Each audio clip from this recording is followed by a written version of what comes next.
て医療従事者への負担が、呼吸器がついてる。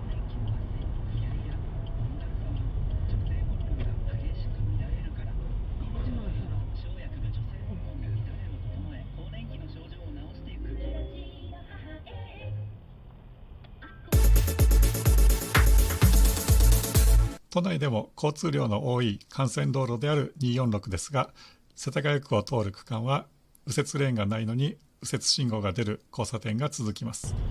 一番右の車線を走る場合は右折車を避けながら進む交差点が何度も出てきます。前もって右折車がいそうな交差点があると知っていれば、それほど困ることはなく進んでいけます。イエローラインであっても右折車を避けるために少しはみ出すことは交通ルール違反ではありません。しかし4輪すべてをまたいでしまうと追い越しのためのイエローカットとなり、交通ルール違反となる場合があるというのももやるポイントです。たまにタイミングが悪いと右折信号が出ているのに直進車が停止しているおかげで道でも右折できないというケースもあります。こうなると直進している車、右折したい車、どちらも気まずい雰囲気になることもあります。はい、ということで今回はここからが今回の動画なんですけれども、また分かりづらい映像になりますので、今回は最初に説明を入れておりますけれども、前のトラックですね、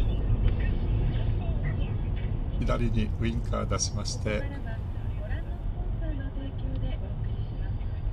サンキューハザード、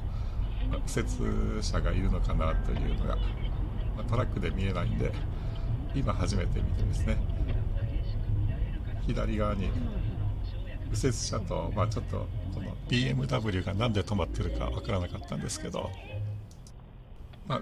折信号が出て右折車が進んでったんですけど、この BMW なんで止まってるのかなと、よく見ますと初心者マークがですね前に貼ってありますんで、これは初心者マークなんだっていうのはここで気づくわけなんですけど、後ろに初心者マークついてれば分かりやすいんですけど、3月後半に入りまして交通量も増えて、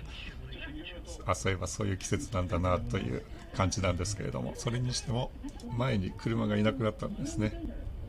私がちょっとはみ出してるっていうのもあるのかもしれないですけど、全然スペースは空いてますんで前に行ってもいいとは思うんですけど、初心者マークが後ろから見えてれば私もこんなにはみ出さなかったかもしれないですね。ちょっと悪いことしたなともやってしまうシーンですね。信号が青になって私も進みましたんで、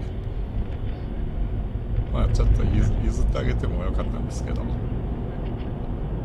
なんとなくこのまま進んだんですけど、これで終われば何でもない映像なんですけど、この後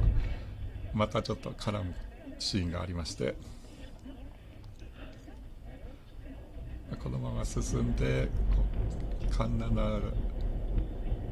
交差点も進みまして、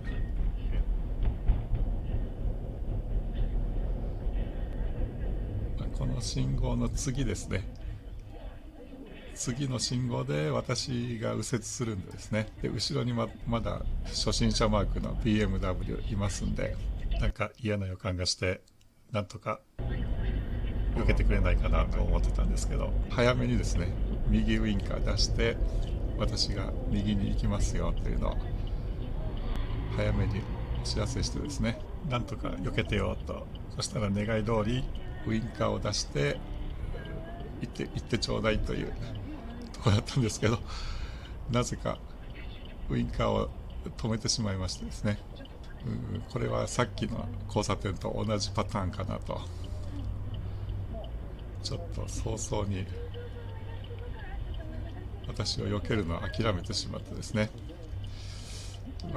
右折したい私もちょっとこれだと困ってしまうシーンなんですけど、ちょうど2台後ろにまた右折したい車がいるのが分かりますかね。後ろ2台目に右ウインカー出して右折しますよっていうのが待ってて、これこのままだとなんていうんですかね、今信号が黄色から赤になって右折専用信号出ましたんで、右折車は右折していくんですけど、ここに直進車が私は避けずられずにいたら、後ろの右折車は信号1回ですね、丸々待たなきゃいけないという、ちょっと分かりづらい映像ですね。2台後ろで右折したかった車は最初に出した私の映像みたいに時短弾踏んでるかもしれないですね。